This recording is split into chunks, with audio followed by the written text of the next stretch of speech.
Before every one of these Feng Shui videos, I say that this is a revolutionary method of Feng Shui based on infinite possibility, creative awakening, and intention. And I've never really talked about why it's so revolutionary, why it's so different. And it occurred to me because I've been spending so much time talking about this to people coming into the Feng Shui school right now, talking about this in general to people. Sometimes people have read about Feng Shui, heard about Feng Shui, and it seemed complicated or overwhelming, or they didn't know where to begin, or they felt like they could get it wrong, so they just didn't use it. And this work is so important. Working with your environment is so incredibly important. Working with your environment is so incredibly life-changing that I hope that today, very briefly, but hopefully comprehensively, I can give you an idea of how and why your environment is so incredibly important, why I do this work the way that I do it and have for the last 20 years, and how you can start doing it right now for yourself. So let's dive right in. Again, for those of you who don't know me, I'm going to say what I just said. My name is Claudat. I am a modern Feng Shui master and founder of the School of Intention, which is a revolutionary method of Feng Shui based on infinite possibility, creative awakening, and intention. The School of Intention is open now for registration for those of you who've wanted to become a Feng Shui pro for your profession, to expand a business that you have, or for your own personal growth. Now is the time. Below you can find all the details to learn more and join us. It's such a joy to have calls with you, to connect with you. It's been magnificent. And I've met so many of you from YouTube this season. So I look forward to talking to you, and it's going to be an epic season ahead. So first of all, I have deep reverence for the Feng Shui principles and for the art and science of Feng Shui as it's been practiced throughout history. There are many different schools of Feng Shui. There are many different methods of Feng Shui. There are many different whole, almost religious beliefs surrounding Feng Shui. Some people use compasses, some people use all kinds of astrology and numerology, and I say whatever resonates for you, whatever aligns with you, that's what you should do. It's not what I do. I practice a very orthodox form of Buddhism, and I'm not just following what my religion says, I'm actually very on board with the premise behind it, which is that we are unlimited beings.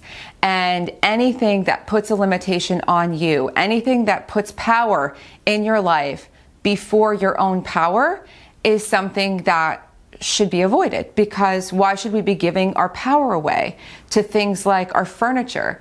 There are some belief systems in Feng Shui that if you face in a certain direction when you sleep, or if you have certain furniture in certain places, that you're going to have bad health or bad luck or get divorced or something else. And I don't even know. And I just can't be down with that. So because literally on a religious level I can't, and on a pragmatic level I can't be down with that, I avoided Feng Shui for a long time. I'm not going to get into my whole story of how I found Feng Shui. I've talked about it a bit before. But when I found Feng Shui and I started developing this methodology and studied a Western form of Feng Shui, and then really took off and started working in my own ways and testing this for free for years with hundreds of people all over the world, and ultimately we got to this place over the last 20 years. In that process, I learned a lot about how important it is to be at home, and that's such a personal concept. So the first thing about this methodology that's very unique in the world of Feng Shui is that it's individual. What is true for you is true for you. What you need is what you need. And no set of rules, no set of anything surpasses what you want for you. So if you have Feng Shuied your home and you have gone through and followed a bunch of rules and you don't really like certain things in your house, the first thing you can do right now is to move that stuff, shake it up, and put it where you want it to be. If you don't love your home, it's not going to be good Feng Shui for you. This is a practice.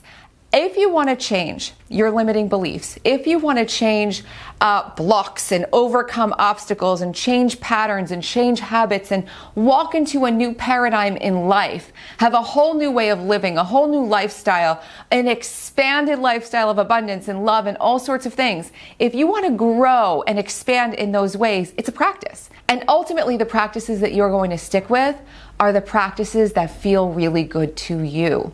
So I encourage every one of you right now, without knowing a single thing about Feng Shui, to develop a home practice that makes you feel good, even if you know absolutely nothing. There's nothing special about it. You might have one already. You might come home and light a candle and put on certain music before you get ready for your evening. Creating a home habit that supports you feeling happy and good and at home in your home is spectacular. Another thing about this practice, which is so important, is that it is rooted in infinite possibility.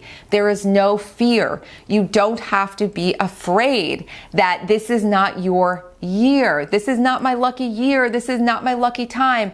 In some belief systems, you have a lucky year, you have a lucky direction, you have a lucky month, you have a lucky day, you have days where things are unlucky. I don't believe in that. I believe in infinite possibility in every single moment. Also, I might add that this Feng Shui is about your style. It is not just about Zen decor. It's not about having a certain aesthetic where everything has to look peaceful or it has to be full of symbols or statues or anything else. This work is about your style, expressly about your style being expressed in every aspect of your life, because that is your radical self-expression, which will transform everything around you. Your relationships, your finances, your creativity, every aspect of your life will change as you are radically self-expressed, including in the style in your home. Creativity is another huge facet of this work, which is completely unique. I'm a believer that creativity is how we manifest. Creativity is the most reliable form of manifestation. If you want something to happen, make it happen. If it happens to arrive while you're trying to make it happen, if you happen to win the lottery while you're trying to make your fortune, if you happen to have things just fall into your lap, that's fantastic. But creativity is really how we manifest just about everything. So amp up your creativity in every way possible in your life right now, and you will start that flow. If you're looking for more money or abundance, any kind of money, abundance, well-being, wealth, love, all the things that we all love in life, if you're looking for more of that stuff, in Feng Shui, that means more flowing energy. So the more creativity flow, the more flow of your self-expression, the more flow of your joy, all of that is going to bring you more abundance. Another big piece of this method that's very unique is that it's wildly practical. While there are things that we do that are more mystical and based on ancient practices, they're all rooted in the wildly practical. I don't use things in Feng Shui that are hard to find. Most of the things we use to clear energy you can get at the grocery store. Most of the things that we use to make changes you can make yourself. You can use what you have to change your home. You don't have to get all new furniture. You don't have to buy all sorts of specialized things or big crystals or anything else that means you have to make a big investment.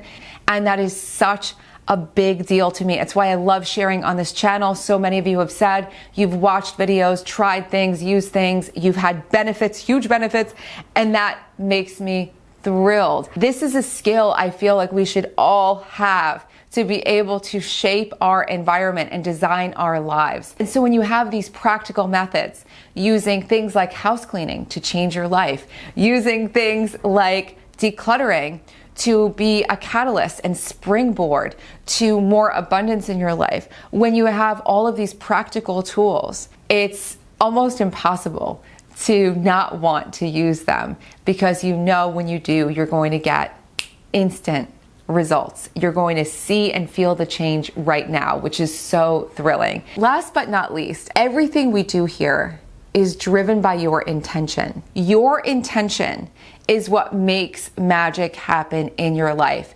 Your focused energy and attention.